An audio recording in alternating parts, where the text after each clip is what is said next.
Assalamualaikum warahmatullahi wabarakatuh.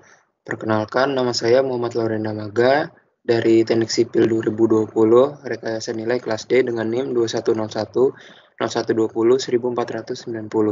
Di sini saya akan mempresentasikan tentang studi kasus keempat, yaitu Hospital and Staff Housing Complex.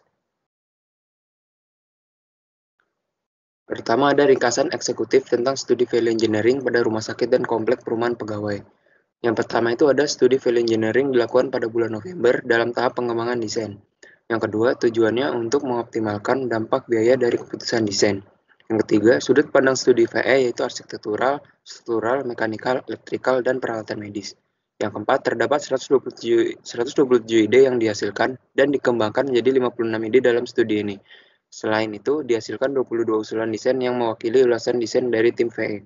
Yang terakhir ada potensi penghematan awal lebih dari 16 juta dolar, potensi penghematan berkelanjutan sekitar 265.000 dolar per tahun, serta potensi biaya konstruksi untuk peralatan pendukung dan medis sebesar 5 juta dolar. Pertama ini ada rekomendasi utama. Yang pertama itu ada arsitektural, yang kedua struktural, ketiga mekanikal, yang keempat elektrikal, dan yang terakhir adalah peralatan medis. Mulai dari yang pertama yaitu arsitektural. Terdapat 16 item, total biaya kurang lebih 3.500.000 dolar. Yang pertama, meninjau desain partisi interior untuk perumahan dan rumah sakit. Yang kedua, untuk perumahan, hapus balkon pada unit kedokteran, kanopi yang lebih murah, hilangkan ruang bawah tanah yang setara muka air, dan menggunakan panel eksterior yang lebih murah. Yang ketiga, merevisi desain precast panel eksterior dari rumah sakit dan perumahan 7 inch menjadi 5 inch, serta mempertimbangkan untuk penggunaan masonry dan batu lokal. Yang keempat, meninggikan ruang bawah tanah rumah sakit 1 meter untuk mengurangi peningkatan tekanan hidrostatik pada plat. Dan yang kelima, memperbaiki finishing lantai dasar atau lantai granit dengan lantai yang lebih murah dan lebih praktis untuk ruang operasi. Yang selanjutnya ada struktural. Terdapat 2 item, total biaya kurang lebih 130.000 dolar. Yang pertama itu ada merevisi sistem struktural menjadi plat dasar dan meningkatkan ketinggian lantai ke lantai menjadi 14,3 inch. Dengan catatan desain asli, ketinggian 13 kaki tidak akan mengakomodasi secara ekonomis utilitas yang diperlukan. Peningkatan biaya akan terjadi dalam upaya pencocokan utilitas di ruang langit-langit yang diusulkan. Selanjutnya ada menyederhanakan permukaan tanah dan plat lantai dasar untuk mengurangi perubahan kemiringan. Lalu ada mekanikal. Terdapat 14 item, biaya awal kurang lebih 1 juta dolar dan 110.000 dolar per tahun pada penghematan tahunan. Yang pertama itu ada menggabungkan jalur sanitasi dan pembuangan limbah di dalam gedung. Yang kedua, pertimbangkan untuk menghilangkan pabrik pengolahan limbah. Yang ketiga, pertimbangkan untuk menyediakan sistem penyimpanan energi termal air dingin sebagai sarana pelepasan beban listrik selama jam sibuk. Yang keempat ada pertimbangkan untuk meningkatkan suhu air dingin dari 42 derajat Fahrenheit menjadi 46 derajat Fahrenheit di seluruh pendingin gulungan. Ini menghasilkan pengurangan aliran air dingin secara keseluruhan yang mengarah ke biaya perpipaan yang lebih rendah, mengurangi energi pemompaan dan peningkatan efisien keseluruhan dari operasi chiller. Yang kelima, ada rencana kamar tidur pasien umum dengan suhu 75 derajat Fahrenheit dari 65 derajat Fahrenheit selama musim dingin. Ini menghasilkan penghematan biaya awal dan life cycle cost secara keseluruhan tanpa mengorbankan kenyamanan yang dibutuhkan dalam lingkungan pasien. Selanjutnya ada elektrikal. Terdapat 11 item penghematan biaya awal 3.800 dolar dan 100.000 dolar per tahun untuk penghematan biaya tahunan. Yang pertama ada mengkonfigurasi ulang sistem distribusi listrik lokasi proyek untuk mengoptimalkan penggunaan distribusi tegangan tinggi. Yang kedua, mengganti parabola dengan pelengkapan lensa prismatik dan balas elektronik dengan faktor daya tinggi karena penghematan energi tidak mengimbangi biaya awal. Yang ketiga, mengonfigurasi ulang pencahayaan luar ruangan, kurangi jumlah tiang lampu, dan lain-lain. Yang keempat, pusatkan sistem uninterruptible power supply atau UPS. Yang kelima, pindahkan switchgear lebih dekat ke pusat beban. Dan yang terakhir, mengganti voltase pendingin dari 280 volts menjadi 380 volts. Selanjutnya ada peralatan medis. Terdapat 9 item, biaya awal kurang lebih 7.500 dolar dan 650.000 dolar per tahun untuk pendapatan tambahan. Yang pertama ada pertimbangkan untuk menunda beberapa item untuk menunda biaya sampai beban pasien meningkat hingga menciptakan kondisi impas, misalnya MRI, lab kateter jantung, kamera nuklir dan gamma. Biaya modal yang ditangguhkan sejumlah $5.300.000 tidak termasuk di atas. Yang kedua, pertimbangkan untuk menambahkan peralatan tertentu untuk menghasilkan pendapatan tambahan seperti satu, menambahkan satu pemindai ultrasuara tambahan. Yang kedua, tambahkan 3 tempat tidur tambahan pada hemodialisis untuk pasien anak yang saat ini tidak terbiayai. Dan yang ketiga, tambahkan 2 mesin sinar X radiografi seluler. Peralatan di atas dapat menghasilkan pendapatan tambahan sekitar $675.000 per tahun. 3. Area terbesar dari potensi penghematan pada peralatan medis sebagai berikut. Yang pertama itu menghilangkan barang-barang berlebihan dengan perkiraan peralatan bangunan atau konstruksi. Yang kedua, mendapatkan peralatan lokal dimanapun tersedia dengan biaya murah.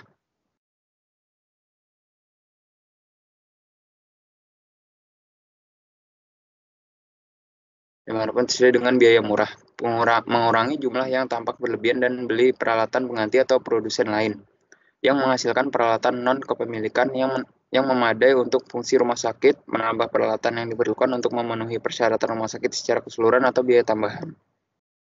Selanjutnya ada rekomendasi PE, merevisi lab klinis atau unit hemodialisis. Yang pertama itu desain awal, laboratorium klinis dan unit hemodialisis terletak di antara subuh 10,15 dan HF. Lokasi tersebut terbagi menjadi beberapa area, yaitu area untuk donor darah, lab klinis, dan untuk hemodialisis. Desain proposal, pertimbangan pengaturan ulang laboratorium klinis dan donor darah sesuai sketsa nomor A-7, perubahan memungkinkan pemisahan yang lebih baik antara ruang donor darah dan laboratorium klinis, dan aksesibilitas pasien ke area donor darah. Selain itu, pengalihan area donor darah dan area hemodialisis akan dilakukan, sehingga memungkinkan penambahan 3 tempat tidur untuk pasien hemodialisis. Diskusi kelebihan dan kekurangan. Tata letak yang diatur ulang meningkatkan aliran pasien rawat jalan ke laboratorium dan donor darah ke laboratorium area donasi. Menjaga privasi laboratorium klinis yang diperlukan. Ini akan memungkinkan penambahan tempat tidur hemodialisis yang akan meningkatkan pendapatan rumah sakit. Juga desain saat ini tidak mengakomodasikan pasien anak. Tempat tidur tambahan akan ditunjuk untuk tujuan ini. Di sini ada perbandingan total biaya dan life cycle cost dari rekomendasi sketch nomor A7. Selanjutnya ada merevisi panel pracetak eksterior. Desain awal pada desain original, panel dinding beton pracetak dengan tebal 7 inch untuk rumah sakit dan perumahan. Desain proposal, gunakan panel dinding beton pracetak 5 inch untuk rumah sakit, gunakan CMU, plester, dan cat tekstur untuk unit rumah. Selanjutnya diskusi kelebihan dan kekurangan. Tim berdiskusi dengan produsen lokal yang menyatakan bahwa panel 5 inch sudah cukup. Perubahan ini akan menghasilkan bobot yang cukup besar dan penghematan biaya. Rekomendasi untuk menggunakan CMU, plester, dan cat untuk perumahan didasarkan pada penghematan biaya. Biaya perawatan harus sedikit lebih tinggi untuk eksterior perumahan yang membutuhkan pengecatan. Di sini ada perbandingan total biaya dan life cycle cost dari rekomendasi dan detail AD1. Selanjutnya ada mengkonfigurasi ulang sistem distribusi kelistrikan. Desain awal. Rekomendasi desain menunjukkan sebuah gardu membangun sekitar 9.500 SF ke rumah 6 transformer untuk perumahan dan rumah sakit. Setelah merevisi beban ke semua fasilitas, diperlukan trafo kapasitas akan menjadi 9.000 kVA dari gardu diperlukan untuk menjalankan sekitar 59.000 LF 3x300 ditambah 150 mm 2 kabel tegangan rendah lengkap dengan lubang got dan semua item pendukung untuk diumpankan beban listrik di semua bangunan dan senyawa. Desain proposal, tim VM merekomendasikan penggunaan distribusi tegangan tinggi menggunakan jaringan 13,8 kV untuk beberapa fasilitas dan menggunakan transformator tipe oli yang dipasang di luar dekat konsentrasi beban. Tim ini juga merekomendasikan pada pad dipasang transformer dari jenis umpan loop. Diskusi kelebihan dan kekurangan. Tim VE percaya bahwa desain yang diusulkan akan menghasilkan penghematan biaya awal atau penghematan biaya awal dan life cycle cost nantinya. Selain itu, kinerja distribusi gaya yang lebih baik dan meningkatkan layanan tercapai. Satu-satunya kelemahan yaitu owner harus bisa merawat transformator. Perawatan minimal 2 jam sekali untuk setiap unit. Biaya penggantian minimal ketika transformator dirancang sebagaimana mestinya berada pada 80% dari kapasitasnya. Umur transformator seharusnya tidak kurang dari 25 tahun. Tinggi kabel tegangan setelah dipasang dengan benar tidak memerlukan waktu perawatan lebih lama dari kabel tegangan rendah. Sini ada perbandingan total biaya dan life cycle cost dari rekomendasi. Selanjutnya ada menambahkan 3 tempat tidur tambahan untuk unit hemodialisis. Pertama ada desain awal, terdapat 4 tempat tidur untuk laboratorium hemodialisis. Yang kedua desain proposal, menambah 3 unit tempat tidur sehingga total menjadi 7 unit untuk memenuhi kebutuhan pasien anak dan pasien ibu hamil. Lalu pindahkan semua unit tempat tidur ke ruangan yang lebih besar. Diskusi kelebihan dan kekurangan. Departemen hemodialisis sangat dibutuhkan dalam sebuah rumah sakit. Dari situ sering terjadi antrian panjang oleh pasien di rumah sakit. Maka rumah sakit harus bisa segera mengatasi masalah tersebut supaya pasien segera ditangani dengan menambah unit tempat tidur. Selanjutnya ada pendapatan yang diproyeksikan akan dengan mudah mengimbangi biaya awal dan membantu membiayai pengeluaran lain. Saat sekarang pasien anak tidak dapat dilayani properti. Perbandingan total biaya dan life cycle cost dari rekomendasi.